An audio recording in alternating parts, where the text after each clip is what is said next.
쌓도록 하겠습니다. 예, 우선 우리 전라남도에는 섬이 2,219개가 있습니다. 네, 2,219개. 네, 그 중에 유인도가 280여 개, 그리고 나머지가 무인도입니다만 이것은 다른 시도가 아무리 노력해도 따라올 수가 없는 전라남도만의 자산이고 자랑이지요. 이것을 원래 가지고 있는 각 섬들이 원래 가지고 있는 매력을 극대화해서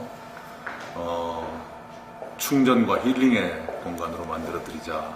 그리고 섬에 사시는 주민들께는 정주 여건을 개선해 드리는 거고,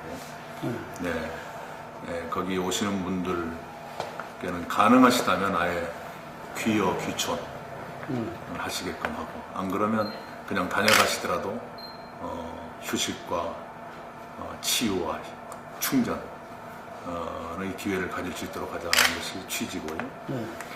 숲은 하나는 경치를 좀 아름답게 하자는 것, 또 하나는 나무로 돈을 좀 만들어보자, 소득이 되는 숲을 조성하자. 이 두 가지입니다. 그 두 가지를 합해서 숲속의전나무 이랬습니다. 흔히들 나무를 그냥 이렇게 너무 흔해서 가볍게 보기가 쉬운데요. 조물주가 만든 피조물 중에 가장 잘 만들어진 게 나무라고들 하지 않습니까? 인간에게 산소를 공급할 뿐만 아니라 특히 고령화 시대에는 숲에서 나는 것들이 굉장히 수요가 늘어나게 되어 있습니다. 견과류라든가 또 항산화 물질, 갱년기 장애를 늦춰주는 물질, 이런 것 등등을 얻어서 소득도 만들고, 그리고 다른 땅에는 경관을 좋게 하자는 것이죠. 대체로 짜투리 땅, 도로 주변, 철도역 주변, 산업단지, 농공단지, 학교 부지, 이런 곳에는 경관림을 조성하고, 그리고 간척지나 공유지, 시유지, 군유지하는 공유지, 야산, 한계농지, 이런 데는 돈이 되는 숲을 조성하자 하는 계획입니다. 그래서 주민 참여를 특히 강조하셨는데, 그러지 않고는 지속 가능하지 않기 때문이죠. 그리고 일부는 사회적 기업 같은 것이 참여할 수도 있을 겁니다만, 기본적으로는 각 면단위까지 면단위 정도까지 내려갈 수 있는 청년회라든가 부녀회, 새마을회 같은 조직들이 움직여주지 않으면 성공하기 어렵습니다. 나무를 심는다, 섬을 가꾼다 하는 것에 주민들이 하고, 그런 기회를 통해서 주민들의 역량을 키워드리고 경영 마인드를 갖게 해드리고 하는 것이 필요하다고 생각합니다. 기억하시겠지만 세월호 참사의 그 와중에 홍도에서 유람선이 자초한 적이 있습니다. 그런데 홍도 주민들이 그런 일에 잘 조직화된 분들이 계셔서 단 한 분도 다치지 않고 전원이 아주 상쾌하게 구조된 일이 있었죠. 바로 그러한 그 정도까지 역량을 키울 수 있다면 좋겠다, 이런 생각을 하고 있습니다. 한참 후보 간의 경합이 치열하던 때 어느 지방방송국의 후보 간 토론회 날 그 세월호가 침몰했다 하는 뉴스가 나왔었습니다. 선거운동 자체도 크게 제약을 받았고요.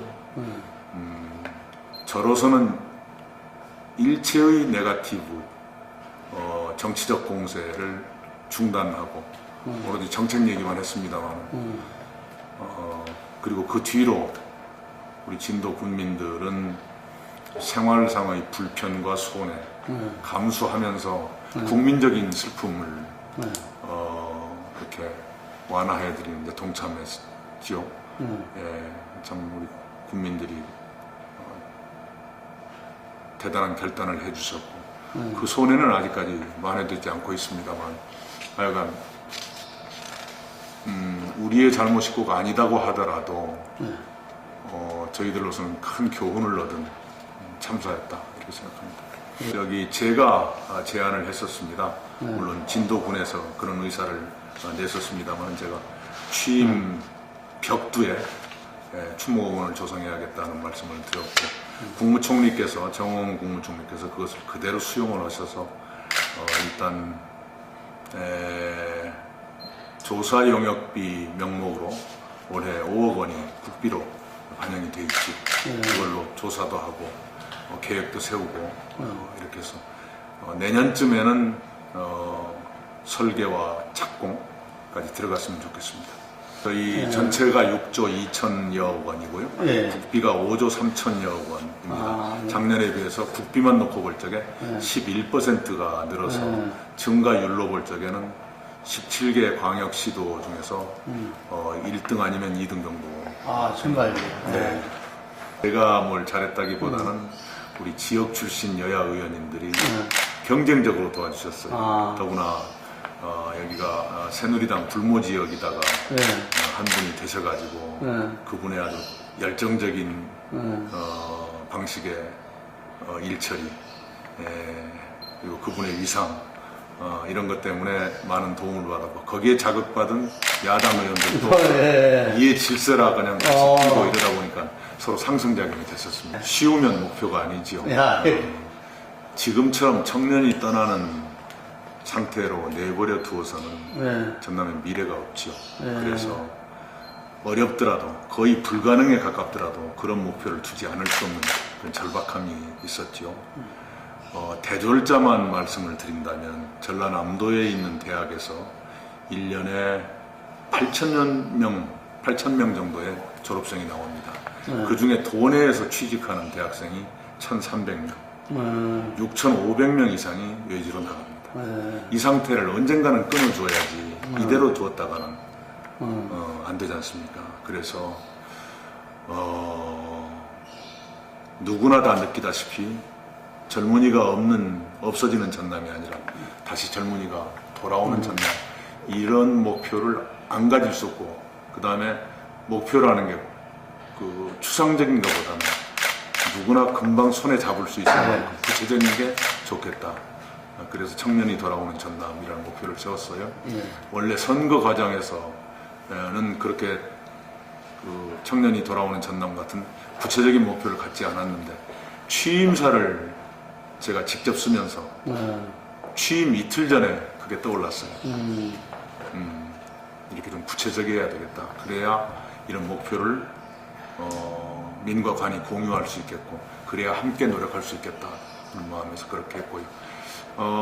꼭 불가능한 것 같지는 않습니다. 왜냐 그러면 저희들이 노력해서 좋은 결과가 나올 거다라기보다는 최근에 두 가지의 큰 흐름이 있죠. 하나는 귀농귀촌의 증가라고 하는 게 있습니다. 10여 년 전, 10년 전까지만도 전국적으로 귀농귀촌자가 전국에서 880가구였습니다. 그게 작년에는 32,000가구로 늡니다. 10년 만에 36배로 늘어납니다. 이건 보통 문제가 아닙니다. 우리 사회의 분명한 하나의 추세, 현상이라고 봐야 될 것이고요.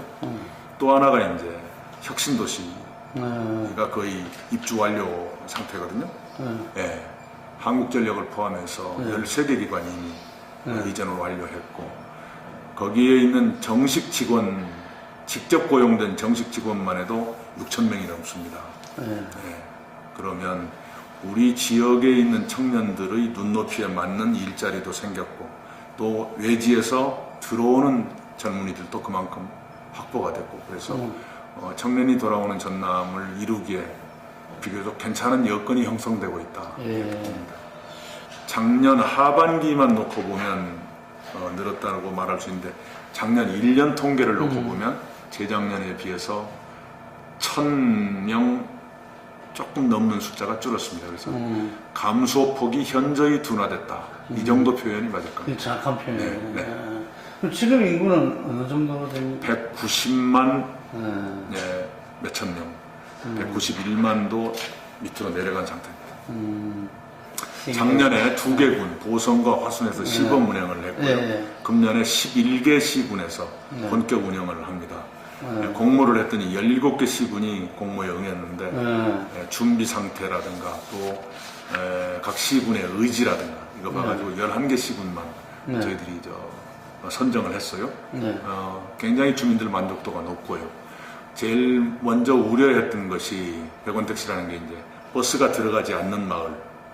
내 사는 주민이 택시를 부르면 버스 정류장까지 100원 받고 태워드립니다. 나머지는 지자체가 채워드리겠습니다 하는 건데 싼 맛에 많이 이용하시는 건 아닐까 하는 두려움이 좀 있었는데 전혀 그렇지 않습니다. 주로 어르신들이 버스 안 들어가는 마을에 많이 사시기 때문에 어르신들이 그냥 일부러 무슨 할 일도 없으신데 흥청망청 술 마시러 나가자 뭐 연애하러 나가자 이럴 것도 아니고 병원에 가신다거나 손주놈 얼굴 보러 가신다거나 꼭 필요할 때만 가시기 때문에 생각보다는 그 지자체 예산이 그렇게 많이 들어갈 것 같지는 않습니다. 공약을 만들 적에 저희 공약팀에게 돈에 관해서는 엄청나게 인색하게 해라.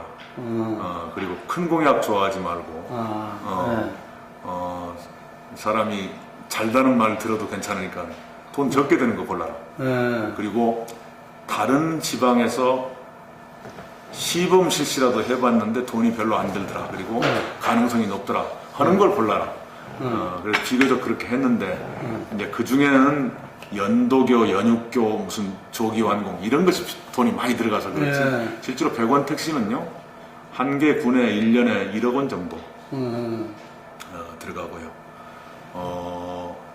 100원 택시가 22개 시군 중에서 11개 시군이니까 50%다 이렇게 볼 수도 있지만 실은 버스가 안 들어가는 벽지 마을이 많은 군이 더 많이 거기에 들어가 있어요. 그래가지고 버스가 안 들어가는 마을이 316개인데 100원 택시가 시행되는 곳은 235개 마을이니까요. 거의 70% 가까이가 시행되고 있다. 이렇게 볼 수 있습니다. 100억, 어떤 사업의 100억이 아니라 이제까지 평균적으로 가고 싶은 섬에 우리가 이 정도면 되겠다 싶을 수준만큼 올리는데 평균 한 개 섬에 100억쯤 들겠다. 그것이 2년 걸릴 수도 있고 3년 걸릴 수도 있고 4년 걸릴 수도 있는데 그런 뜻입니다. 대체로 몇 개 섬은 성공한 섬들이 있거든요. 완도의 청산도라든가 신안의 증도라든가 여수의 금오도라든가 그런 섬들이 지금까지 들어간 돈을 계산해서 평균 내보니까 대충 100억쯤 되더라. 그런데 이번에 아마도 가고 싶은 섬의 대상 사업지로 선정되는 곳은 청산도, 금오도, 증도보단 작은 섬들일 가능성이 높습니다. 그래서 100억보다는 좀 덜 들 것 같다 하는 느낌이 듭니다. 그렇습니다. 우선은 함께 받겠다는 게 두 개를 같이 붙여서 받겠다는 뜻이 아니고요. 둘 중에 하나만 골라간다는 것은 살이 안 맞지 않느냐. 마치 그런 식이라면 광주가 군공항만 가져가라 이러는 것도 말이 안 되는 것처럼 우리가 민간공항만 받겠다 이러는 것도 좀 이상하지 않느냐. 그러니까 군공항이 물론 최종적으로는 주민투표로 결정되는 것이지만 군공항이 국방부 계획에 따라서는 그리고 주민들이 동의하신다는 올 수도 있다라고 하는 그 열린 마음으로 봐야 되지 않겠냐. 그 정도지요. 그걸 한 패키지로 봐야 된다. 이렇게 되면 민간공항에 군공항이 계속 붙어다니잖아요. 그건 안 되죠. 무한공항에 군공항을 거기다 붙여놓자 그런 뜻은 아니고요. 현재 광주공항이 그래서 문제거든요. 그걸 전남에 그대로 옮겨놓을 수는 없죠. 다른 부지를 현명하게 골라봐야죠. 그걸 우리가 하는 게 아니라 국방부가 그게 안 되면 광주에 그대로 두는 수밖에 없는 것이고요. 주민들이 동의를 않는다거나 또는 적절한 부지를 못 찾는다든가 그럼 광주에 그대로 두는 수밖에. 그러나 하여간 지역의 문제를 서로 내가 나에게 좋은 것만 취하겠다라고 해서는 영원히 해결이 안 된다는 거죠. 그래서 그것 때문에 지금 제가 좀 야단도 맞고 있어요. 도민들한테. 뭐 상생 사업들의 구체성이랄까 난이도라고 할까 전북까지 넣는 호남권 상생 과제는 좀 난이도가 낮은 것들이고요. 광주와 전남은 조금 높은 것들이죠. 예를 들면 광주, 전남북, 호남권이 함께하는 것은 광역 관광벨트를 만들어 보자라든가 네. 문화예술 교류를 해보자라든가 하는 정도 좀 비교적 쉬운 것부터 하자는 것이고요. 광주 전남은 조금 민감한 문제들도 포함되어 있죠. 많은 사람들은 한 방에 그걸 해결할 수 있는 걸 기대할 거예요. 그런데 그렇게는 안 되죠. 그냥 좋다는 약은 다 써가지고 버텨나가는 그리고 어떤 분야에서는 오히려 우리에게 좋은 기회를 만들어 나가는 그런 쪽으로 가야 되겠죠. 그래서 저희들은 친환경 농업에서 인증면적 기준으로 보면 전국의 57%까지 전남이 올라간 적이 있었어요. 근데 내년부터는 본격 유기농 시대가 되니까요. 저농약 인증이란 게 법규상 사라지게 됩니다. 내년부터는. 그래서 본격 유기농 시대가 되는데 유기농에서도 전국의 50% 선은 유지하겠다 하는 목표를 가지고 있고요. 그것을 위해서 1년에 헥타르당 120만 원까지 보조금을 유기농가에 대해서는 드리고 국비에서 5년간만 이렇게 지원을 하게 되어 있는데 그 5년이 끝나면 도에서라도 그걸 계속하겠다. 그런 재정적으로는 좀 부담이 될 만한 그런 정책을 수립을 했고요. 그리고 이제 판매가 문제인데 우리 전라남도가 금년부터 유치원, 초등학교, 중학교, 고등학교 이 학교 급식에 전국 최초로 유기농 쌀을 100% 공급합니다. 그래서 우리 아이들 건강도 돕고 유기농도 장려하고 그리고 올해는 어려울지 모르지만 내년에는 광주시에 대해서도 유기농 쌀, 유기농 급식 같이 갑시다. 서울시장님한테도 서울시의 학생들한테도 유기농 쌀 좀 먹여주시오. 이렇게 해서 넓혀갈까 생각하고 있습니다. 올해도 안 열리는 것으로 그 F1, 그쪽 칼렌더에 최종적인 발표가 됐습니다. 최종까지는 아니지만 연초에 발표된 칼렌더를 보면 한국이 빠져 있습니다. 뭐 그렇게 해결이 되는 겁니까? 그렇게 될 거라고 보는데요. 만약의 사태에도 대비를 하고 있습니다. 섬도지사에도 좋고요, 숙도지사에도 좋은데요. 그 대형 프로젝트 유혹이 없는 게 아니고 또 왜 그게 없냐고 서운해하시는 분들도 계시는데 이 마당에 지금 벌려놓은 거 말고 또 무슨 대형 프로젝트를 더 올린다는 게 과연 좋은 것인지 저는 그렇게 생각하지는 않습니다.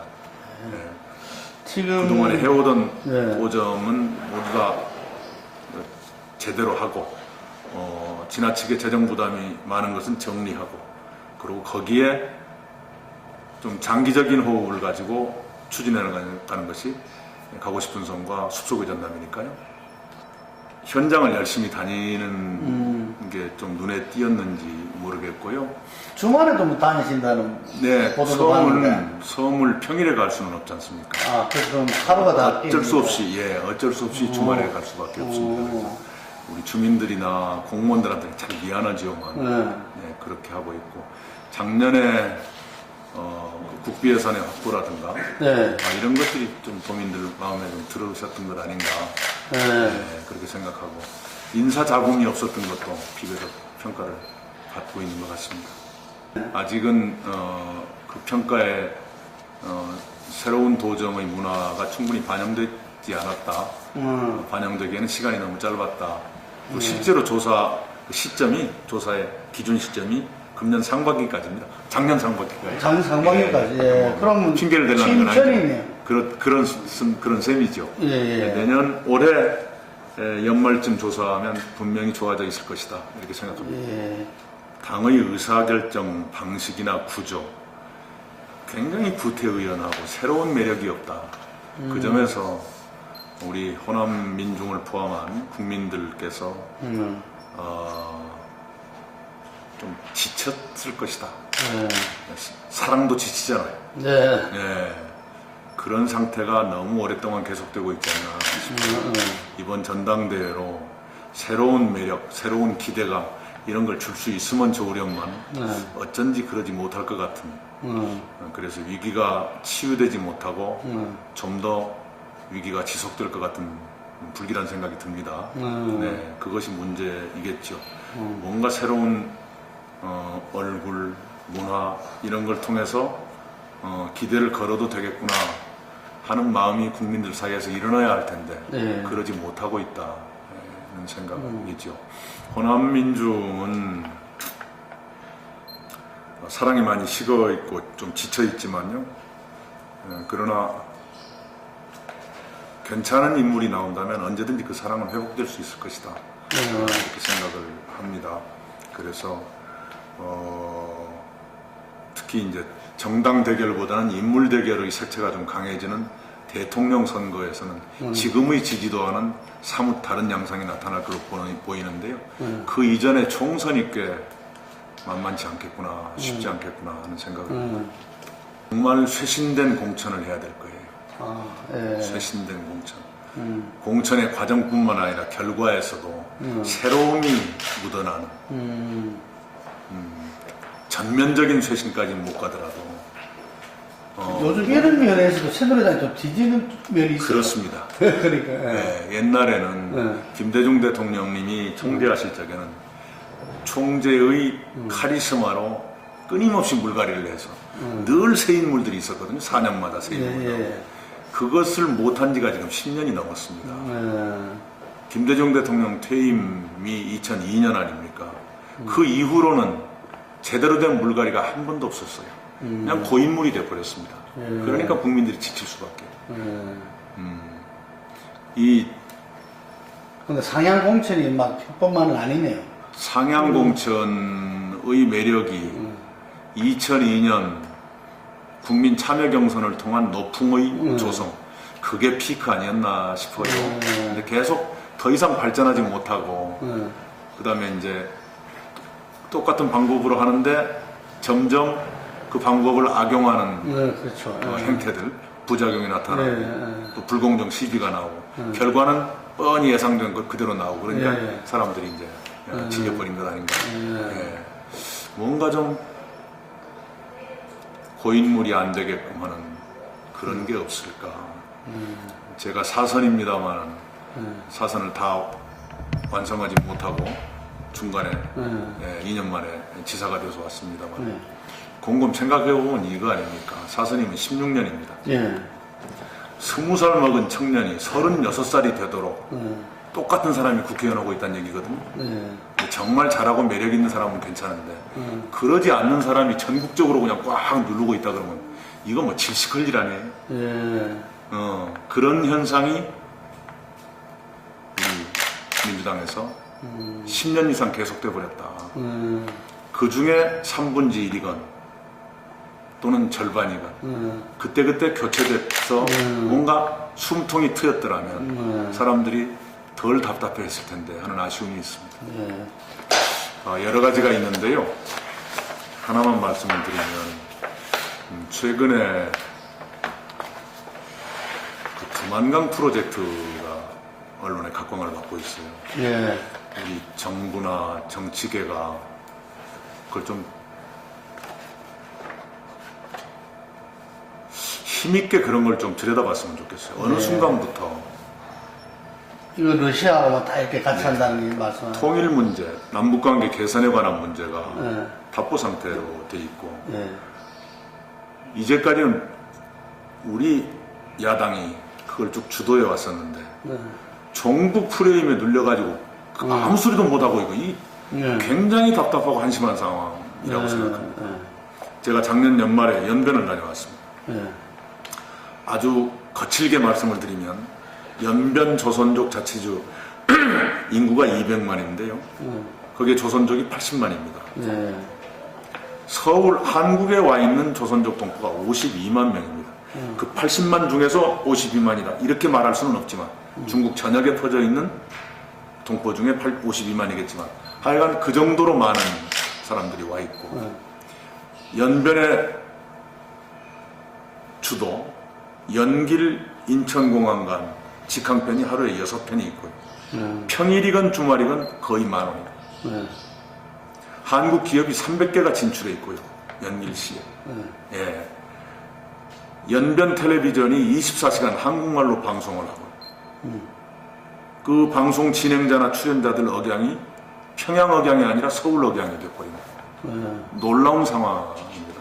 그리고 한국에 와 있는 가족들과 거기에 살고 계시는 가족들 사이에 맘만 먹으면 휴대전화로 통화를 하고 심지어는 북한에 남아있는 가족과 탈북자 사이에서도 부분적으로는 통화가 가능한 이런 세상이 되어버렸거든요. 그러고 있는데 우리는 그런 정부나 정치권은 뭐하고 있느냐. 그 점에서 참 한심하고 반성할 여지가 많죠. 그런데 마침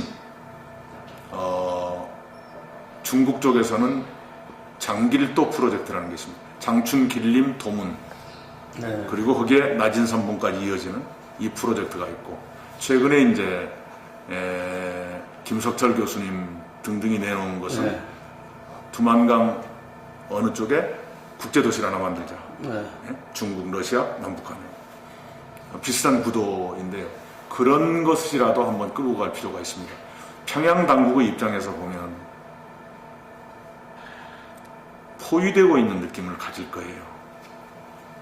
바로 발밑에는 평양의 바로 발밑에는 서울이라고 하는 자본주의의 속을 그들의 눈으로 보면 있고 자기들 머리 위는 형제인 줄 알았더니 여기 또한 서울 비스름한 상황이 돼 있다. 이게 현실이거든요. 이런 현실을 우리가 어떻게 잘 관리하고 바람직한 통일로 가는데 활용할 것인가 좋은 기회 같다고 생각하거든요. 이런 문제에 대해서 너무 관심 들이 없는 것 같아요. 그래서 제가 지방에 있는 지사에 불과하지만 금년 시무식 때 땅끝 협력을 하겠다고 제가 발표를 했습니다. 한반도의 땅끝이 남쪽은 전남이고 북쪽은 함경북도 아닙니까? 지난번에 연변에 가서도 그 준비를 좀 하고 왔는데 이 남북관계 개선이다, 교류다, 협력이다, 통일 준비다 하는 것이 중앙정부만의 일이 아니라 지방도 역할이 있어야 한다고 생각하고요. 물론 중앙정부의 동의를 얻어서 하겠습니다만 제가 이 말씀을 드리는 것은 중앙에서도 좀 더 그런 문제에 대해서 열의를 가지고 임했으면 좋겠다 하는 생각. 제가 이런저런 말씀드렸는데 굉장히 어렵습니다. 어려운데 그래도 전라남도보다 더 어렵지는 않을 겁니다. 전라남도도 우리가 어렵지만 가진 것도 많다. 가진 것은 더 키우고 덜 가진 것은 채우자. 이런 마음으로 뛰고 있습니다. 여러분도 힘내시고 우리가 어렵다만 하면 정말 어려워지니까요. 희망 가지고 새해 함께 뛰시기 바랍니다.